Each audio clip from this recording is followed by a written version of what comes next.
je voudrais simplement répondre à une observation qui a été faite. Il y a un différentiel entre le coût de la DSP et le coût de la régie. Hein, c'est en gros 100 000 euros. Hein, c'est ça, hein, 120 000. On va parler avec Armel Tizy, puis Anouise, mes adieux, du soutien du département et de la région. Sur les autres problèmes, moi je suis prêt à répondre à vos questions par ailleurs sur le site. J'ai bien entendu l'observation de M. Guillain sur la possibilité de mettre des activités de façon générale hein, au sous-sol, au rez-de-chaussée du bâtiment. Rien ne l'interdit. Rien ne l'interdit. Et il y aura, dans les semaines qui viennent, hein, un appel à manifestation d'intérêt pour un tiers-lieu. Et donc, dans le cadre de ce tiers-lieu, et donc de l'accueil des associations, je dis bien des associations générales, quelles qu'elles soient, hein, par définition. Hein, donc, dans le cadre de ce tiers-lieu, il y a accueil des associations et il peut y avoir des activités quel que soit leur caractère, il peut éventuellement des activités à caractère sportif. Donc, au fond, le problème ne se pose pas vraiment. Voilà. J'insiste là-dessus également, parce qu'il y a appel à manifestation d'intérêt pour les espaces tiers-lieux, comme évoqué ici, là. Hein, on a quand même suffisamment de place au rez-de-chaussée, etc. Je rappelle que nous avons déplacé le centre technique municipal il y a déjà 3 ans. 3 ans, le centre technique municipal a été installé rue Ernest Renan, comme vous le savez, dans un bâtiment particulièrement élégant d'ailleurs, hein, où je suis allé il y a quelques jours, hein, voir l'ensemble des agents du centre technique. Le centre technique municipal a été déplacé dans la perspective justement de pouvoir faire des tiers-lieux. Alors sur le financement, c'est un problème important. Certains se posent. On se pose des questions sur le fonctionnement. Est-ce que ça fonctionnera bien normalement? Est-ce que ça sera équilibré? On s'aperçoit que oui. Sur l'investissement. Bon, l'investissement, c'est un investissement qui est relativement important, mais qui n'est pas gigantesque non plus. Il ne faut pas oublier que, comme le disait David, on fait de la réhabilitation, on ne fait pas de la démolition et de la reconstruction. On ne démolit qu'une partie de l'immeuble. Hein, et on fait de la réhabilitation. Et ça, la réhabilitation, ça rentre dans le cadre des objectifs qui sont ceux du Conseil régional, Anne-Louise. Hein. Le Conseil régional milite en faveur de la réhabilitation des bâtiments dans le cadre de la transition écologique, Isabelle. Hein. Bon, ça, le département, là-dedans aussi, il faut lui-même d'ailleurs de la réhabilitation. Donc, sur l'investissement, on dirait... la somme est relativement claire. On peut passer, il y a un tableau sur l'investissement, non? Oui, il y a un tableau, voilà. Oui, voilà. Le budget prévisionnel d'investissement. Pour ce qui est de la cuisine communale. La cuisine communale, elle a un coût de 4 272 000 euros. Exactement. Hein. TTC. Nous récupérons la TVA, il ne faut pas l'oublier. Équipement de la cuisine communale et ses offices, on a besoin de matériel de cuisine. On en a déjà en partie d'ailleurs. En mutualisant avec d'autres communes, on a récupéré comme ça du matériel absolument neuf qui n'avait pas été utilisé. Donc on va pouvoir l'utiliser. Ça fera des économies. Télécommunications, logiciels, matériel informatique qui est nécessaire évidemment, 32 000 euros. On arrive à un total de 5 80 300. Comment est financé ces 5 80 300 ?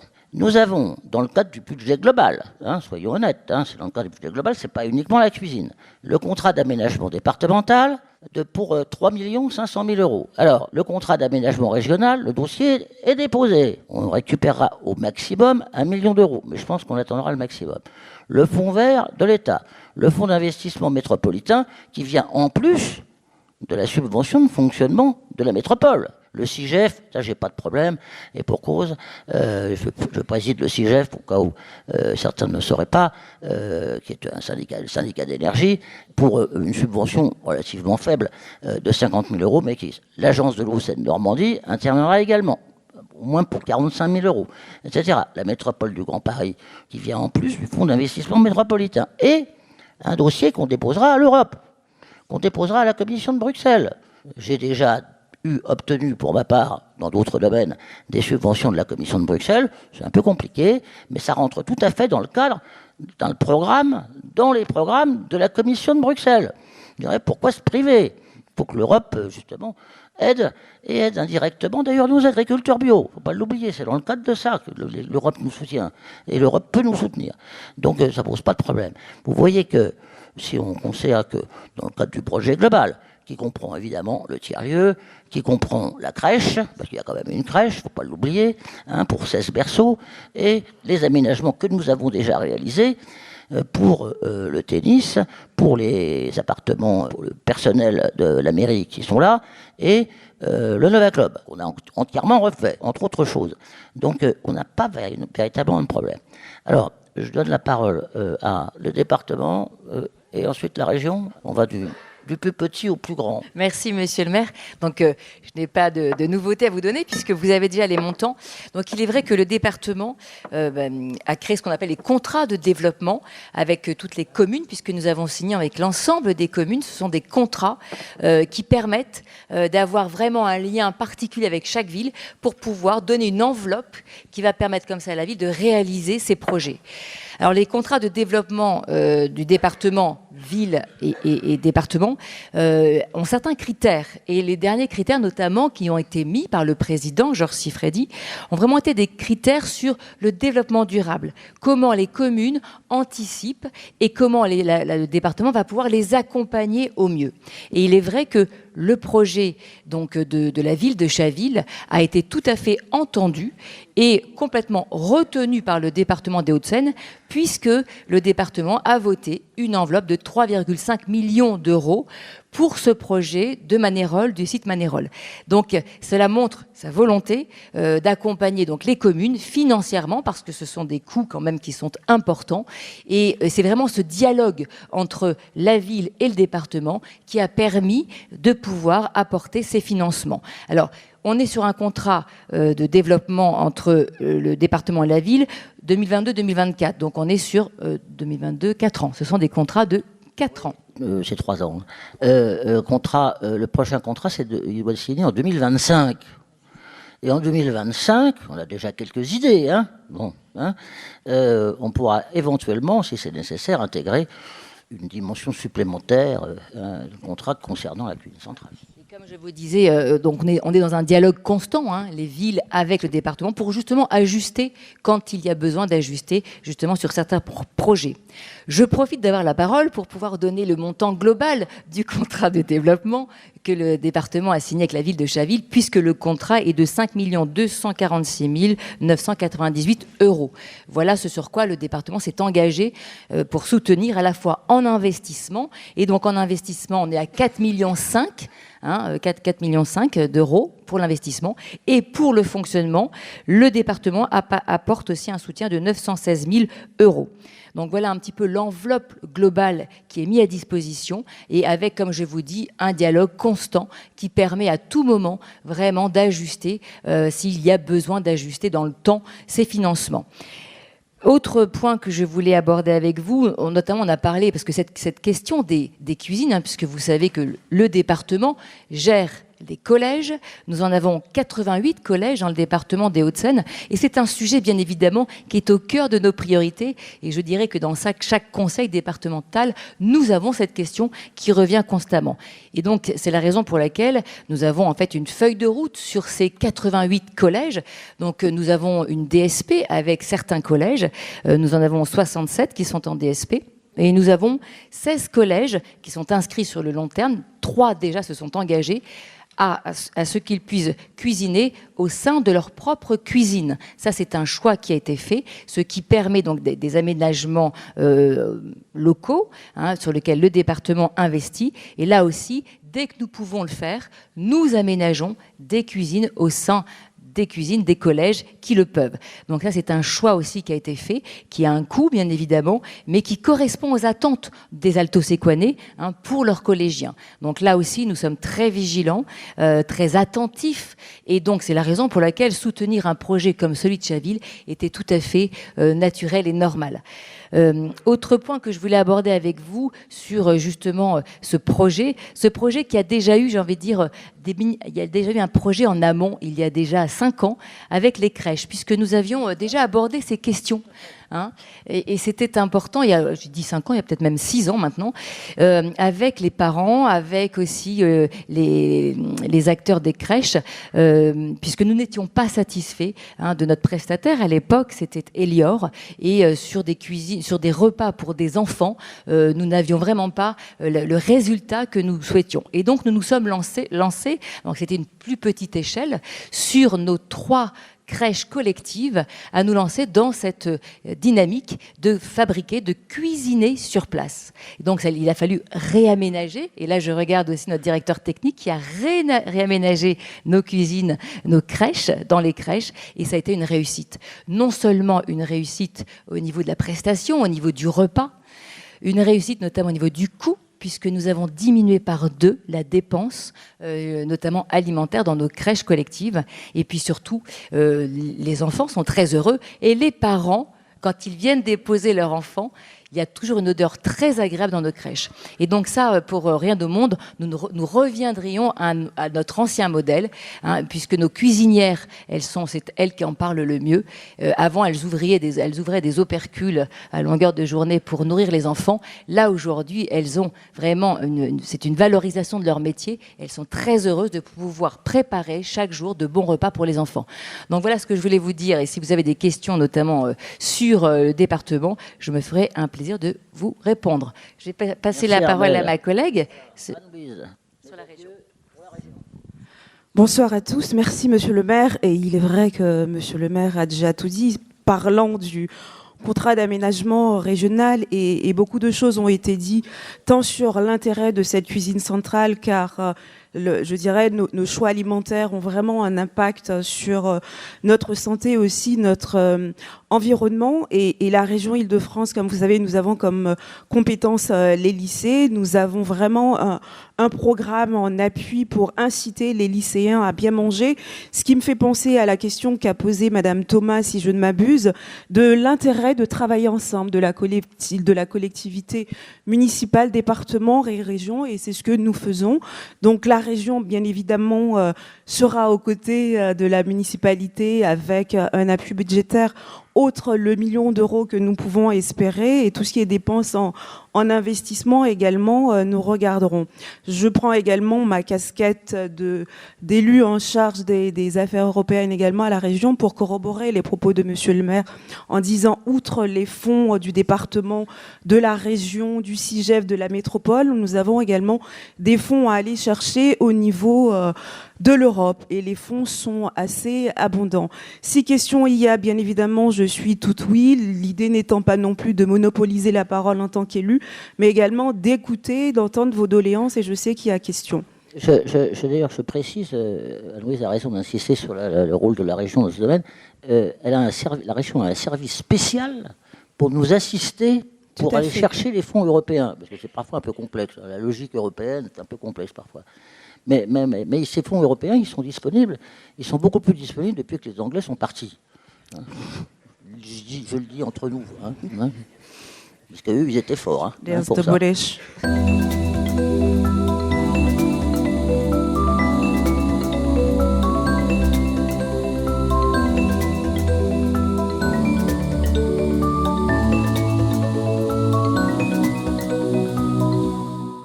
Madame. Oui, bonjour, je suis donc parent d'élèves. Je voulais corroborer ce que disait Madame Tilly sur la réussite des cuisines dans les crèches. J'ai pu en bénéficier, j'ai pu avoir une place en crèche, et c'est vrai que c'était un vrai bonheur pour les enfants, les jeunes enfants, d'avoir un tel éveil du goût, et il y avait une équipe en place qui était vraiment performante, et ça, c'était un vrai succès. La question est donc toujours pour Madame Tilly. En fait, vous parlez du collège et de ce qui se passe dans les différentes villes. Est-ce que pour Chaville, il est prévu, point d'interrogation, quelque chose pour le collège par rapport à cette cuisine centrale? Le collège, le département en l'occurrence, et la cuisine centrale de Chaville. Néanmoins, il peut y avoir une orientation particulière du département sur le collège de Chaville. Alors, oui, merci pour cette question. De ce que je sais, moi, ce n'est pas ma délégation, mais dans les 16 villes qui seraient retenues pour justement passer en cuisine centrale, enfin, qu'ils aient une cuisine locale, la ville de Chaville n'a pas, en fait, la capacité, n'a pas de cuisine qui corresponde aux attentes. Donc, pour l'instant, on est plutôt en DSP, dans une unité avec Boulogne. On est rattaché à Boulogne. Donc, pour l'instant, on reste sur ce modèle-là. Les équipes travaillent pour essayer de trouver effectivement des solutions. Mais déjà, on a déjà le premier retour des 3 cuisines. Il y a Le Plessis, il y a Courbevoie, il y a etc. qui se sont lancés dans cette dynamique. Pour l'instant, les retours, les bilans sont positifs. Mais voilà, comme vous l'expliquez très bien pour la cuisine de Chaville, et c'est pas la même dimension, mais il faut se laisser du temps pour faire après avoir certains retours. Mais en tout cas, c'est une question. Ça, je vous invite à lire. Si vous le souhaitez, si vous avez le temps, nos conseils d'administration où ces questions les abordent très très souvent et sur lesquelles vous pourrez apprendre beaucoup de choses. Monsieur Vanegro. Oui, monsieur le maire, je vous remercie d'avoir abordé la question du tiers-lieu parce qu'en 2021, on a travaillé pendant de longs mois sur les propositions de tiers-lieu, mais je vais mettre les pieds dans le plat. Il y a 2 choses qui ont été cachées aux Chavillois. Ce sont les 2 rapports sur la pollution du site. Rapport de 2015. Non, mais j'en termine, il faut quand même en parler. Rapport de 2015 et rapport de 2022 qu'on a eu beaucoup de mal à obtenir, qui sont des rapports publics. 2023. Ah non, il date décembre 22. Corrigé, décembre 22. Donc ces 2 rapports mettent en lumière une certaine pollution et même disent carrément qu'il ne faut pas construire un certain nombre de choses dans une crèche sur ce terrain. Si ces 2 rapports sont rassurants, monsieur le maire, si ces 2 rapports sont rassurants, alors pourquoi avez-vous saisi le tribunal administratif pour demander un avis d'un expert extérieur? Puisque si ces 2 rapports vous vont, allez-y. Pourquoi avoir saisi le tribunal administratif dans lequel nous avons été cités, ainsi que l'association du squash de Chaville? Donc, la question reste posée. Pollution, pas pollution. Je sais que M. David Ernest avait dit pollution maîtrisée. Je ne sais pas ce que ça veut dire. Vous avez le sens de la dialectique. Je vous reconnais bien là. Mais en l'occurrence, pourquoi j'ai saisi le tribunal administratif pour désigner, s'il le souhaite, moi je ne sais pas quelle sera la décision du tribunal, un expert indépendant? C'est tout simplement pour éviter, premièrement, la polémique. Là, c'est mon point, dont vous participez. Deuxièmement, pour éviter les recours abusifs. Parce qu'à partir du moment où il y aura un recours sur les problèmes d'environnement et que le tribunal aura désigné un expert qui dira il n'y a pas de problème, les recours sur ce plan seront considérés comme abusifs, avec toutes les conséquences que ça peut avoir. Moi, on ne doit pas perdre de temps. L'objectif, et vous en êtes d'accord d'ailleurs, c'est de faire une cuisine centrale. Tout le monde est d'accord là-dessus. Il faut faire une cuisine centrale. C'est très bien. Alors, je dirais, cette réunion a démontré, je dirais, suffisamment à quel point il n'y avait pas de... Je dirais, c'était un impératif pour les enfants de nos écoles. Bon, et je crois qu'on n'est pas la seule commune dans ce cas.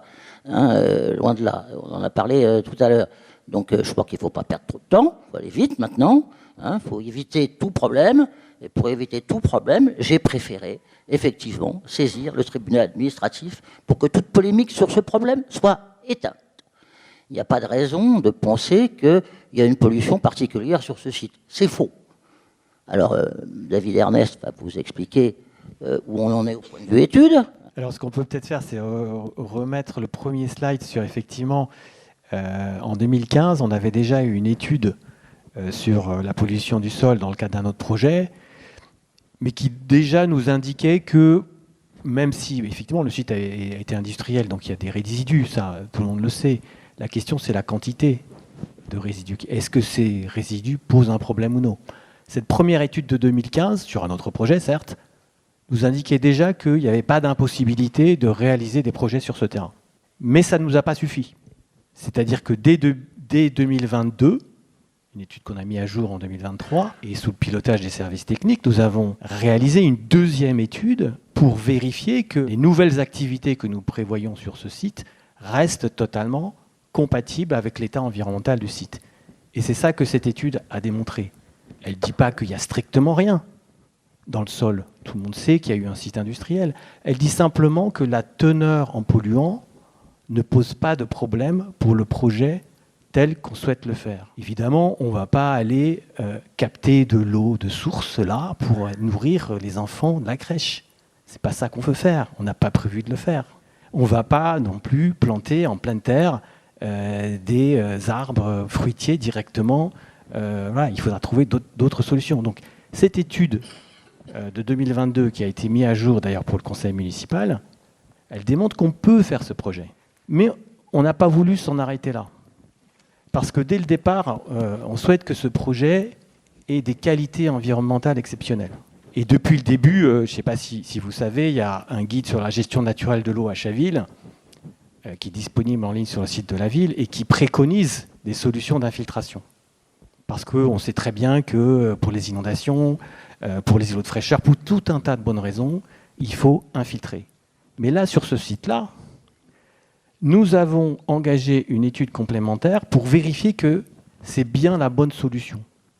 Peut-être que sur ce site-là, il ne faudra pas infiltrer, parce que nous n'avons pas envie que par l'infiltration, des polluants alimentent la nappe. Ce n'est pas une question de salubrité publique, là, c'est une question de protection de l'environnement. Donc c'est pour ça que nous avons demandé cette étude complémentaire sur les eaux souterraines. C'est dans une logique de gestion, on va dire, excellente de l'eau sur ce site. Bien sûr, il faudra prévoir la récupération d'eau pour alimenter les bacs qui sont prévus pour l'agriculture urbaine. Mais en ce qui concerne l'infiltration, nous voulons être absolument sûrs que nous n'allons pas générer un autre problème en transportant les polluants qui restent éventuellement dans le sol dans la nappe. Donc cette étude est en cours.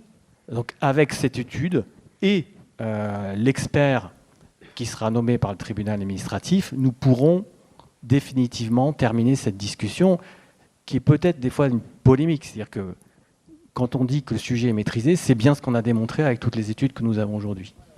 Deux choses. Premièrement, madame, vous aviez posé la question, est-ce qu'il faudrait faire une réunion avec les parents? Oui. Je pense qu'il n'y a aucun problème. Un café exceptionnel. Je crois qu'il faut être très large dans l'information. Hein. Il y aurait une information très large. Hein. Et une réunion avec les parents me paraît utile.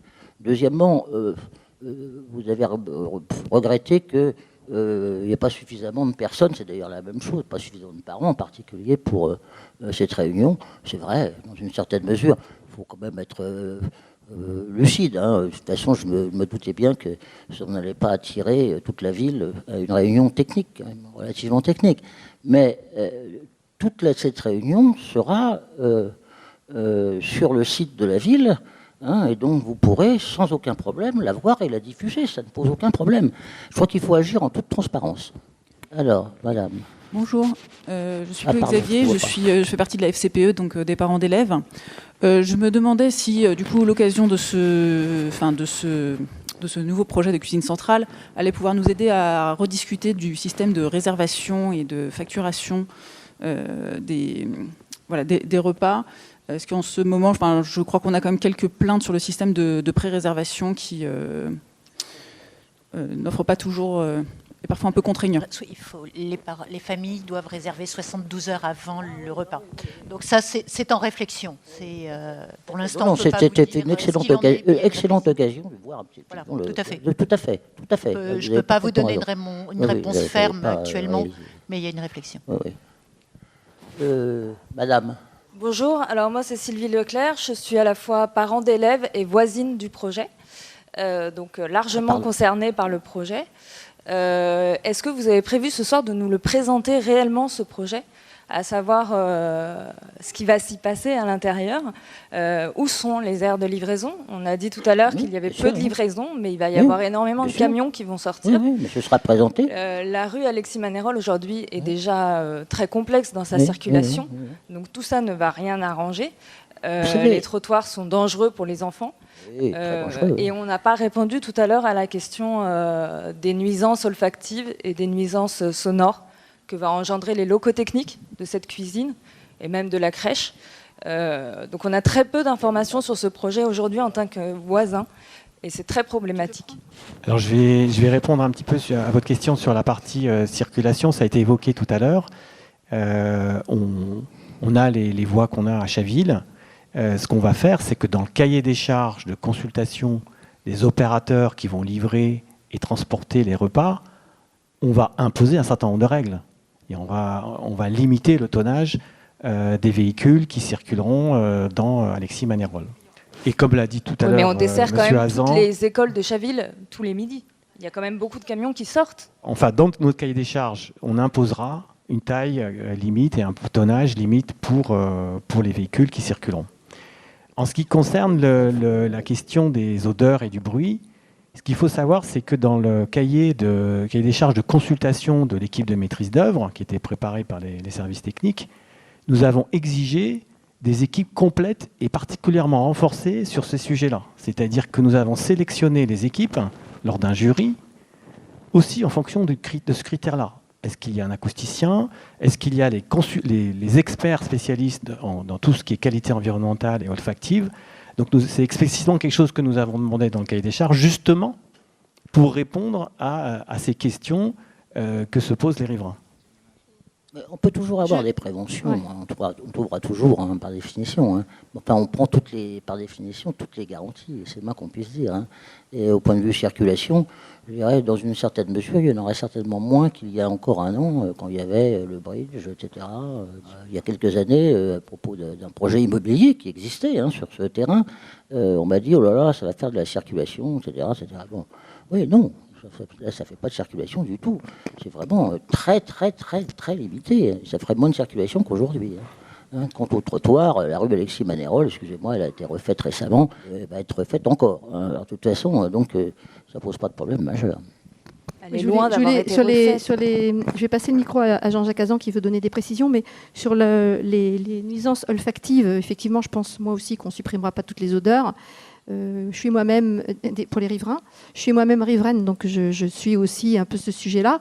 Bon, après, faut quand même, c'est une cuisine qui fonctionne pour les repas du midi. Il n'y a pas de repas le soir et elle fonctionne en semaine.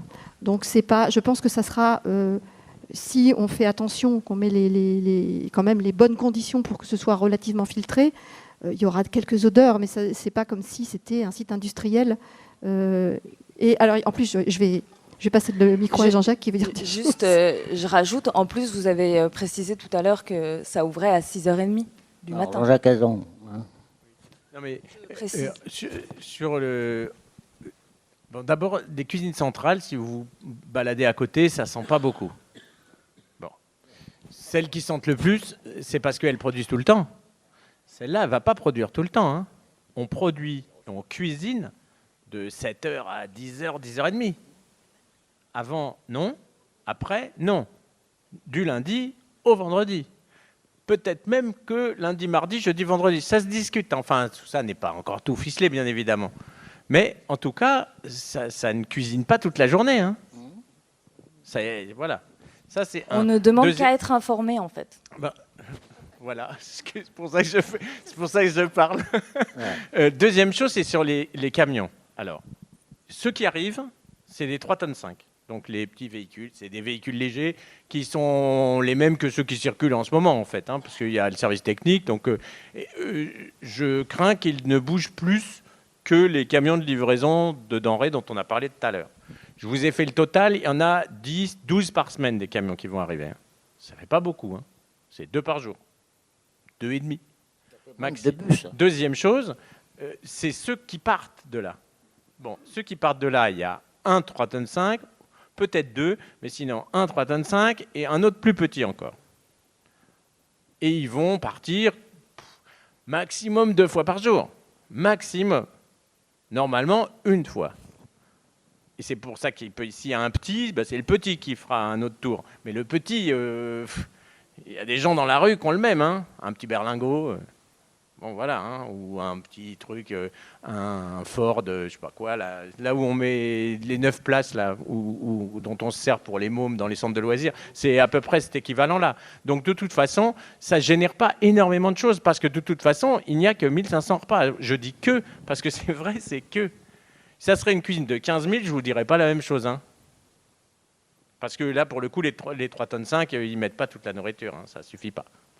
Et en fait, ce que vous avez aujourd'hui comme véhicule et comme circulation dans Chaville, vous n'aurez pas plus parce que ça viendra de la cuisine centrale d'ici que quand ça vient de celle de Fresnes, de l'usine à bouffe de Fresnes qui fait 50 000 repas. Hein. Et où il n'y a pas d'odeur d'ailleurs. Là-bas ? Si, mais c'est la prison qui est cotée. Bien, allez, une dernière question. Bonsoir. Et puis on va faire honneur au buffet qui a été préparé par Nature et compagnie. Bonsoir, je suis Marion, je suis une maman d'élèves et moi je suis pas dans une association et je suis très contente de la tenue de cette réunion et d'avoir pu me libérer pour y assister parce que j'ai trouvé ça très intéressant. J'ai une question qui est très technique et certainement pas encore très réfléchie, mais j'aimerais juste qu'on l'ait en tête, c'est par rapport aux élèves allergiques. Aujourd'hui, dans le cadre d'un PAI, on fournit les paniers repas aux enfants tous les jours. Donc c'est vrai que si on pouvait y penser et du coup avoir une liste un peu des ingrédients et donc soit avoir soit des repas adaptés ou soit juste une éviction parce que dans certains cas ça suffit, ce serait vraiment super. Je vous remercie de votre question parce que c'est beaucoup plus facile à maîtriser avec la cuisine centrale. Hein ? Alors exactement. Moi, je travaillais donc dans une ville où j'étais salariée et donc il y avait quasiment pas de panier repas. C'était de la substitution. Donc les enfants mangeaient à la cantine et je checkais donc tous les aliments, tous les allergènes et j'envoyais du coup les menus stabilotés sur les plats qu'il fallait substituer. Voilà. Donc il y avait des paniers repas pour certaines multi-allergies où là où c'était trop compliqué et il y avait trop de prise de risque et là on le mettait pas en place. Donc dans une restauration autogérée, on peut avoir ce niveau de prestation. Après, je vous dis pas, ça a un coût. Ça veut dire qu'il faut embaucher une diététicienne pour faire ce genre de choses. Bien. Alors la dernière question. Hein. Allez-y. Bonsoir. Alors j'avais juste je reviens un petit peu en arrière, une petite interrogation. Alors j'ai peut-être mal compris, mais que se passe-t-il pour l'année de transition pour les repas en 2025 ? Donc il n'y a pas de DSP, mais il y a quoi ? Qu'est-ce qui sera proposé cette année-là ? Ça, c'est un marché dans les conditions, un marché qui sera fait avec les repas réalisés dans les conditions actuelles. Hein. Il n'y a pas de changement fondamental jusqu'à l'ouverture de la cuisine centrale par définition. Hein. Il n'y a pas de voilà. Ce qui va changer sur les repas eux-mêmes, c'est ça. C'est-à-dire qu'il y a un marché de repas livrés, classique, comme il en existe des dizaines en Ile-de-France, qui seront passés pour un an renouvelable, où on verra bien combien il y a de trimestres à risque. C'est une transition juridique, mais ce n'est pas une transition sur le repas elle-même. Ça existe dans d'autres endroits. Hein. Pour aider quelques collectivités à revenir en gestion directe, parfois le marché s'arrête, paf, les travaux ne sont pas finis. Donc on ne relance pas exactement le même marché. En fait, on relance le dernier marché. Ce n'est pas tout à fait pareil. Et là, en l'occurrence, on sera sorti d'une délégation de service public. Il restera un point à gérer, c'est la fabrication et la livraison des repas. Et ça, il y a plein de sociétés qui sont capables de répondre à ça. Ce qui n'est pas le cas d'une grosse DSP comme ce qu'il y a aujourd'hui à Chaville, par ailleurs. C'est assez banal comme problème, hein, je vous rassure. Ça, c'est pas un argument contre la cuisine centrale, hein, je ne crois pas. Bien, écoutez, je vous remercie beaucoup de votre attention.